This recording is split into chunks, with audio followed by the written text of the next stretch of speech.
سلامونه درنو لیدونکو، نن درته ډیره په زړه پورې قصه لرم. امید لرم تاسې به تر پایه را سره ملتیا وکړئ او دا ویډیو را سره تر پایه وګورئ. یو د 14-15 کالو ماشوم له کوچنیوالي له ترافیکو مسلک سره مینه وه. لږ چې راستر شو نو په همدغه عمر کې به د ماهیپر په خطرناک ګولایانو کې ولاړ او موټرو ته به یې لارښوونه کوله تر څو له ټکره وژغورل شي. دې ته ترافیکو خپل مخصوص واسکټ هم ورکړی و او هم یې ورته د اشارې کولو آله ورکړې وه. دی به ټوله ورځ موټرو ته په لاسونو اشارې کولې، چاته به یې د تلو، چاته به یې د راتلو او چاته د بل موټر د ورتګ اشاره کوله. د همدې کار له امله به ورته ځینې موټر چلوونکو پیسه هم ورکوله چې د احساس لا پیاوړی کړي.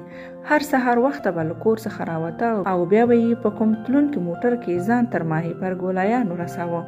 ماښام یې هم د تګ شکل همداسې و. څو ورځې کېدې چې کونډه مور یې ناروغه وه. اوس یې ورته درملنه کړې وه، خو ډاکټر ورته ویلی و چې باید هره ورځ تازه میوه وخوري. د درملو خوړلو یې یوه اونۍ کېده، خو لا یې د پیسو نشتون له امله د تازه میوې انځور هم نه و لیدلی. کوچني ترافیک نن مور ته وویل الله مهربان دی، حتما درته تازه میوه او مڼې راوړم. د الله کار ته ګوره، د ورځې 10 بجې به وي چې په مڼو بار یوه موټر څخه 100 کارتنه مڼې راوغورځېدې. موټر ودرېد او کوچني ترافیک تر ډېره له ډریور سره مرسته وکړه. د همدې مرستې په بدل کې هغه کسانو کوچني ترافیک ته زیاتې مڼې ورکړې. کوچنی ترافیک نو سخت خوشحاله و. له ځان سره یې وویل الله راته په وړیا ډول مڼې راکړي، نن به یې که خیر و له خپلې ناروغې مور سره په خوند وخورم. کوچني ترافیک مڼې د سړک غاړې ته په خوندي ځای کې کېښودې او بیا په خپل مین مسلک مشغول شو.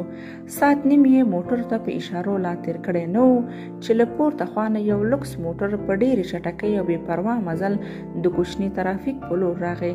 کوچنی ترافیک ورته ډېرې اشارې وکړې، خو خوند یې ورنه کړ او په پای کې موټر په ډېرې چټکۍ کوچنی ترافیک په پښو کې وواهه او لرې یې وغورځاوه او موټر لاندې بل سړک ته پړ مخ ولوېد.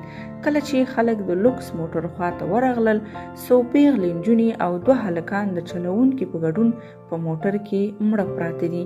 کوچنی ترافیک باندې الله یو څوک مهربانه کړ او درملنه یې ورته وکړه، خو له رغېدو څخه وروسته یې 2 پښې او 1 لاس له لاسه ورکړی و.